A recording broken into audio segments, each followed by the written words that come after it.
Merci pour cette invitation à présenter ce travail sur les zones humides. Donc, il est évident que les zones humides ont une relation très forte avec les ressources en eau. Les zones humides font partie du cycle, du grand cycle de l'eau et sont extrêmement dépendantes de ces ressources en eau.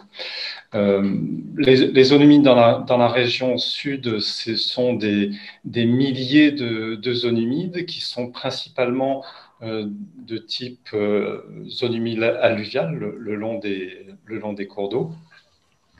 Et on a malheureusement des informations qui sont relativement incomplètes sur l'ensemble de ces zones humides. La difficulté, contrairement aux cours d'eau, c'est que ces zones humides sont très déconnectées les unes des autres et il y a très peu de sites avec des mesures de fonctionnement de ces zones humides.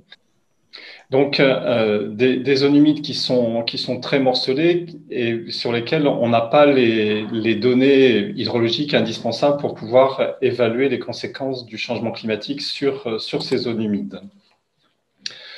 En plus, ces zones humides sont soumises, ça a été évoqué à plusieurs reprises, aux variations du climat méditerranéen, ce qui rend les choses encore un peu plus compliquées. Donc, l'analyse que nous avons réalisée, c'est une analyse essentiellement à dire d'experts en utilisant la biodiversité comme indicateur du fonctionnement de ces zones humides. Donc, je passe très rapidement sur les scénarios climatiques. On s'est appuyé essentiellement sur le scénario 4-5. Tous ces scénarios ont été présentés et leurs conséquences ont été présentées largement dans les présentations qui ont précédé. Et pour me concentrer sur les effets attendus sur les zones humides. Donc, c'est assez trivial, hein, ce sont des généralités. On s'attend à une altération des régimes hydrologiques avec la réduction des durées d'inondation, avec des phénomènes d'inondation qui peuvent être très forts, des sécheresses qui peuvent être également très fortes. Et le fonctionnement hydrologique, c'est la première condition environnementale qui détermine le fonctionnement des zones humides. Donc, on s'attend à un impact très fort, donc une altération de l'état écologique par l'élévation des températures et par la réduction de la durée d'inondation, ce qui diminuera le nombre de zones humides réellement fonctionnelles, avec un impact supplémentaire sur les zones humides côtières en réponse à l'élévation du niveau de la mer. Ça a été marginalement évoqué jusqu'à présent, mais l'élévation du niveau de la mer qui résulte principalement de la dilatation des océans est extrêmement significative et les perspectives sont une accélération de cette élévation du niveau de la mer. Ça se combine à une érosion du littoral qui, elle, ne dépend pas principalement du changement climatique, mais dépend principalement des réductions des charges sédimentaires dans les cours d'eau, et notamment le Rhône. Cette réduction des charges sédimentaires étant liée pour partie aux barrages et aux retenues sur les cours d'eau et pour partie aux modifications d'occupation du sol sur les bassins versants. Donc, ce qu'on attend comme réponse, c'est un glissement des espèces vers le nord, en tout cas, un glissement général des espèces vers le nord en fonction de leur tolérance à la température. Ce glissement dépend bien évidemment de la connectivité et puis des risques d'extinction qui sont importants pour des espèces en limite d'air et qui n'ont pas la capacité de faire ce glissement. Et puis généralement des communautés plus xériques et moins hydromorphes, avec un déclin des espèces les plus dépendantes de l'eau, et puis des réseaux trophiques simplifiés, la diversité des réseaux trophiques augmentant avec la durée de l'hydropériode, avec les durées d'inondation. Alors, ce que nous avons essayé de faire dans ce travail, c'est d'évaluer la vulnérabilité des zones humides à l'échelle de la région sud en en croisant deux analyses, une analyse de sensibilité et une analyse d'exposition. L'exposition, c'est simplement utiliser les résultats des modèles climatiques régionaux en utilisant le scénario RCP 4.5 à l'horizon 2050. Donc, il est bien clair à la suite des exposés précédents que l'horizon 2050, c'est un horizon où il ne se passe pas encore énormément de choses, mais que les changements seront sur les décennies suivantes. Et l'analyse de sensibilité est faite par une analyse par groupe d'espèces des zones humides de la sensibilité de chacune des espèces au changement climatique. Donc l'exposition, c'est sur les modèles climatiques qui sont par maille et qui peuvent être recalculés par moyenne sur un sous-bassin, sur un sous-bassin. Et les données d'entrée, ce sont les données de température.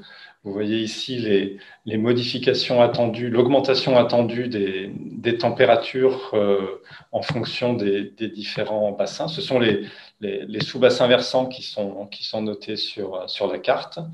Et vous notez sur la légende que toutes les températures augmentent partout. Le bleu ne correspond pas à un refroidissement, mais à une plus faible augmentation de la température.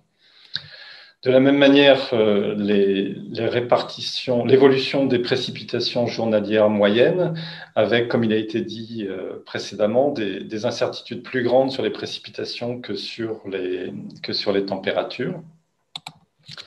Et puis, une estimation du nombre de jours de l'évolution du nombre de jours de sécheresse en fonction de la localisation sur la région. Donc ça, ce sont les données climatiques dont vous avez entendu parler jusqu'à présent.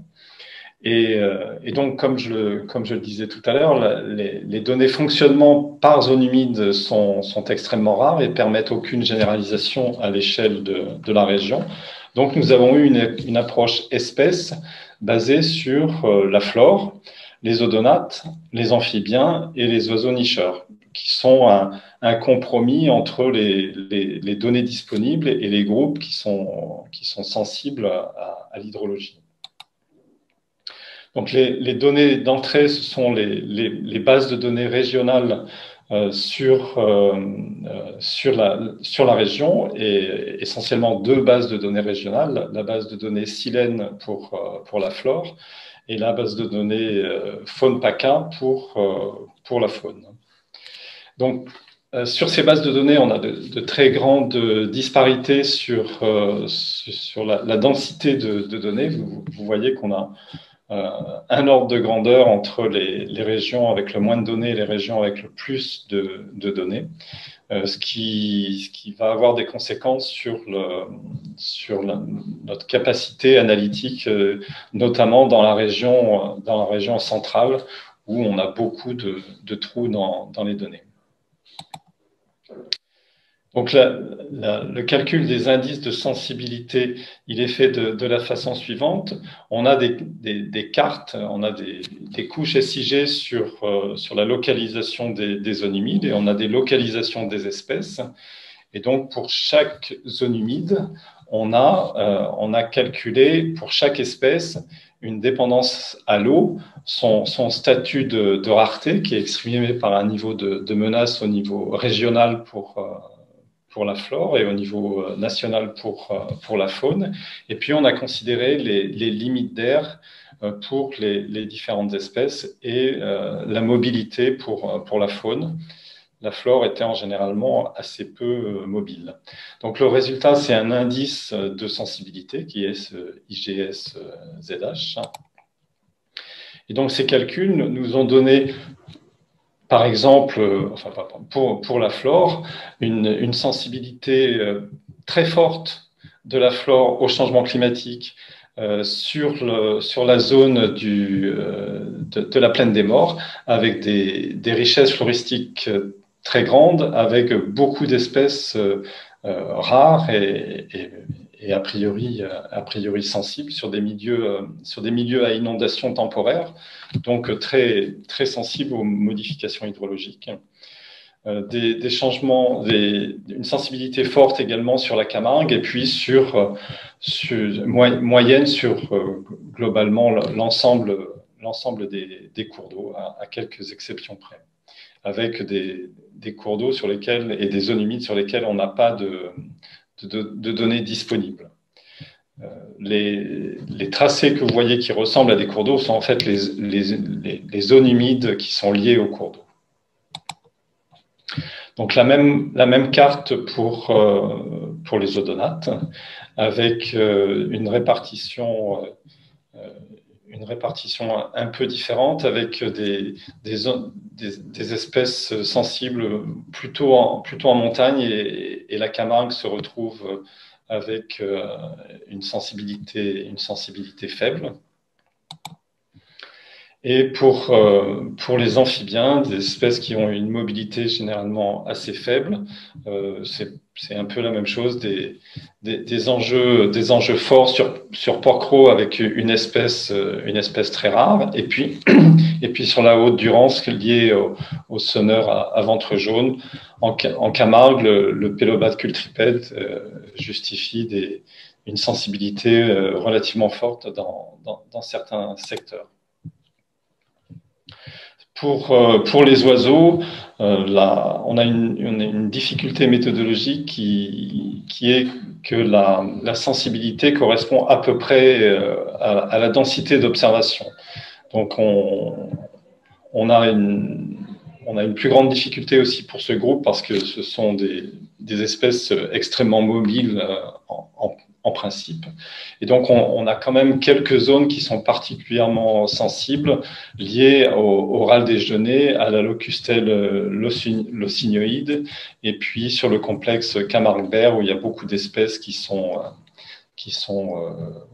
uniquement là dans la région, et sur les zones humides littorales en général, avec beaucoup d'espèces spécialisées de ces zones humides littorales, et qui sont rares. Donc, quand on fait la synthèse, qui est la moyenne de l'indice de sensibilité flore et de l'indice de sensibilité faune, on se retrouve avec la carte suivante, avec des sensibilités fortes à très fortes sur le bassin de la Durance, sur les zones humides qui sont liées au fleuve côtier, à la montagne, et puis la Camargue, qui représente un gros morceau, dans tous les sens du terme. On peut transformer ces données en données par sous-bassin versant, ce qui donne une carte qui est plus facile à interpréter, avec la zone montagne et la zone Camargue-Cros et Berre, qui sont avec une sensibilité très forte, une sensibilité moyenne sur l'ensemble du centre de la région, et puis des sensibilités plus faibles sur le bassin de Uvonne et Gapot. Peut-être lié aussi à des manques de données. Donc ça, c'était pour la sensibilité. Pour la vulnérabilité, il s'agit de croiser la sensibilité avec l'exposition que je vous ai présentée juste avant. Et donc, on a calculé la vulnérabilité sur différents critères. Donc ici, c'est la vulnérabilité de la biodiversité des zones humides à la hausse des températures. Et on a une image assez contrastée, avec l'ouest du bassin qui apparaît avec une vulnérabilité forte à très forte, et l'est qui apparaît avec une vulnérabilité faible globalement à la hausse des températures. Lorsqu'on considère la vulnérabilité à l'augmentation de la sécheresse, l'image est assez différente, avec une sensibilité, une vulnérabilité très forte sur les bassins à l'est, notamment Esteron, Roya et Bévéra, et puis des sensibilités, des vulnérabilités plus faibles sur l'ensemble de la région, sauf la partie ouest, en fait, Camargue et Lèze, Aigues et Moyenne-Durance. Et lorsqu'on fait la synthèse sur la vulnérabilité au changement climatique, on voit apparaître un compromis entre les cartes précédentes, avec une sensibilité très forte sur les bassins de l'Estéron, Camargue, Lèze, Aigues et Buëch, et puis des sensibilités fortes sur l'ensemble du bassin Durance, et puis et puis Roya et Bévérin, et puis relativement plus faible sur le reste de la région. En ce qui concerne les zones humides littorales, nous l'avons estimé simplement une projection de l'élévation du niveau de la mer, avec un impact très fort sur la Camargue, comme bien entendu, et sur les zones humides littorales. Ça impacte beaucoup moins l'est de la région, où il y a assez peu de zones sédimentaires, donc la topographie augmente rapidement. Donc, en conclusion, les zones humides et leur biodiversité apparaissent comme vulnérables au changement climatique, avec l'ouest surtout affecté par l'élévation des températures, le sud-est par l'augmentation de la sécheresse, et la Camargue un peu moyenne sur ces deux critères, mais qui apparaît très forte par la combinaison de ces facteurs. Donc, la biodiversité nous permet d'obtenir des métriques de la sensibilité ou de la vulnérabilité des zones humides au changement climatique, avec une difficulté qui est liée au déficit de données au centre de la région. Ces données sont insuffisantes, elles devraient être accompagnées d'évaluations plus fonctionnelles, notamment sur le fonctionnement hydrologique des zones humides et par des suivis à long terme. Et il y a des lacunes de connaissances importantes sur la connectivité des populations entre zones humides. Donc voilà, en quelques minutes, pour vous donner quelques idées sur les perspectives pour les zones humides de la région avec le changement climatique. Merci de votre attention.